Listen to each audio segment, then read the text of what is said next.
एक सऊदी वाली जो घटना है उस पर आपकी, क्योंकि आपकी तरफ से जो है विधायक भी वहाँ पर हैं आपकी नहीं नहीं, सरकार तो की तरफ से, अभी तो अभी आज अभी थोड़ी देर पहले हमारे जो एम्बेसडर साहब हैं, मेरी उनसे बात हुई।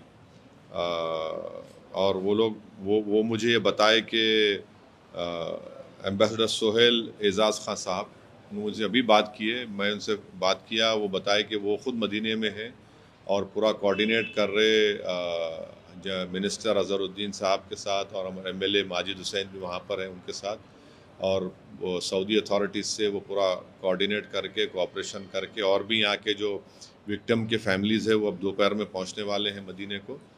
तो पूरा जल्द से जल्द जो भी उसकी फॉर्मेलिटीज़ मुकम्मल करना है और फिर उनकी तदफीन अमल में लाना है, उसके ऊपर वो वहाँ पर है एम्बेसडर साहब। और उन्होंने कहा कि गवर्नमेंट ऑफ इंडिया से भी, पीएमओ से, फॉरेन सेक्रेटरी भी उनसे टच में है।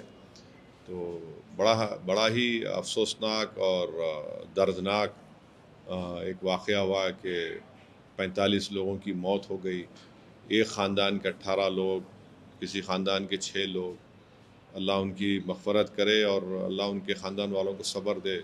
बड़ा ही दर्दनाक ये हादसा हुआ है।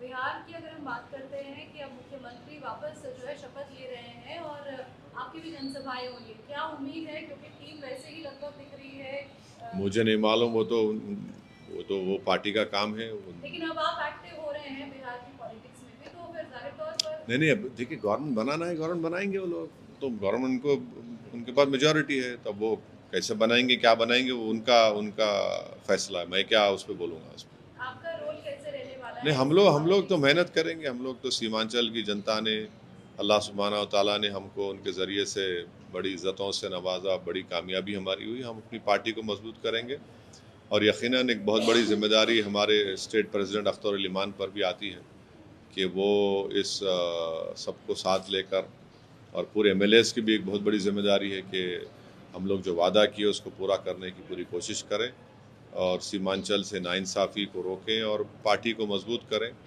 और जो कमज़ोरियाँ दूर करें, जो गलतियाँ हमसे माजी में हुई या इलेक्शन में हुई उसको भी हम ना रिपीट करें। जनता क्या उम्मीद कर सकती है इस बार एमआईएम से, खासकर जब आप उनके विधायक देखिए, हैं? हम मेहनत करेंगे, इंशाल्लाह उनके भरोसे पर पूरा उतरने की कोशिश करेंगे। असद जी, दिल्ली बम धमाके को लेकर जो है उमर का जो वीडियो आया है उसके बाद आपने ट्वीट किया है, क्या आपत्ति आप इसमें दर्ज है?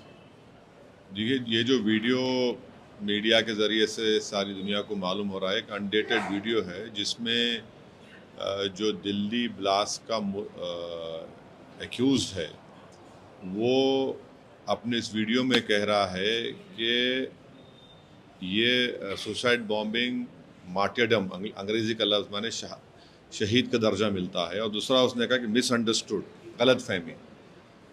हमारा मानना ये है कि ये जुर्म है, क़ानूनन सबसे बड़ा संगीन जुर्म है। देश के क़ानून के ख़िलाफ़ किसी की जान लेना, ये दहशतगर्दी की बेहतरीन मिसाल है, इनकी हैवानियत की मिसाल है, और ये कोई शहादत नहीं है, ना इसमें कोई गलतफहमी है। ये इस्लाम इस तरह की हरकतों को हराम करार देता है, और जितने भी इस्लामिक मकतब फ़िक्र के ज़िम्मेदार हैं, उलमा हैं, सब आपको ये कहेंगे कि ये संगीन जुर्म है ये, और हम इसकी मज़म्मत करते हैं। दूसरी बात ये है कि इस देश के होम मिनिस्टर, वज़ीर दाखिला, गृह मंत्री ने पार्लियामेंट में जब ऑपरेशन सिंदूर और ऑपरेशन महादेव के बारे में बोल रहे थे, तो उन्होंने कहा कि 6 महीने से कोई कश्मीरी टेररिस्ट ग्रुप नहीं बनाया है, ना उसका हिस्सा है। हम ये पूछना चाह रहे कि भारत की कैपिटल में, दारुल हुकूमत में, राजधानी में इस तरह का बम ब्लास्ट होता है, जहाँ पर लॉ एंड ऑर्डर की जिम्मेदारी मिनिस्ट्री ऑफ होम अफेयर्स की, सेंट्रल गवर्नमेंट की है। ये कैसा है? अकाउंटेबल कौन है इसका? अब तो 14 लोग मर गए बॉम्ब ब्लास्ट में, इसकी अकाउंटेबिलिटी किस पर है? कौन जिम्मेदार है और कैसा हम इसको मिस करें? इसका भी जवाब भारत सरकार को देना है। और फिर जो कश्मीर में, श्रीनगर में जो अमोनियम नाइट्रेट को सील किया जा रहा था, उसमें ब्लास्ट हुआ, उसमें तो गवर्नमेंट 11 या 12 गवर्नमेंट के एम्प्लॉयज़ मर गए। तो हम तो ये जो एक्यूज़ है, इसका जो बोलना है सरासर उसको कंडेम करते हैं, और हम भारत सरकार से पूछ रहे हैं कि इसका अकाउंटेबिलिटी किस पर आएगी, क्योंकि गृह मंत्री ने कहा था कि पार्लियामेंट ने कहा 6 महीने के अंदर कोई ज्वाइन नहीं किया कश्मीरी। फिर ये ग्रुप कौन है, कैसा आया है ग्रुप, कहाँ से आया ये, और क्यों हम लोग इस मिस करें, इसको ये जवाब देना पड़ेगा सरकार। जिस तरह की यूनिवर्सिटी में उस पर सवालिया निशान उठ रहे हैं और खासकर जिस तरीके से अंदर वहाँ जैसे काम हुए हैं और सब कुछ बाहर निकल रहे हैं, उस पर क्या कहना चाहेंगे कि किस तरह की कार्रवाई? नहीं, ये जो 1 मिनट 20 सेकंड का वीडियो है, ये एक्यूज तो मीडिया ये कह रहा है कि वहीं पर बैठकर इसने बनाया और बड़ा ही एक्सेंट से अपने आप बोलने की कोशिश कर रहा था और एक स्क्रिप्ट था उसके सामने। तो ये बड़ा ही ख़तरनाक और संगीन काम ये लोग किए हैं, और जिसमें मासूम 14 लोग मर गए। तो ये सरासर जुर्म है, गुनाह है ये, और ये टेररिस्ट एक्ट है ये। इसका हम सबको कंडेम करने की ज़रूरत है और सरकार से जवाबदेही पूछना पड़ेगा।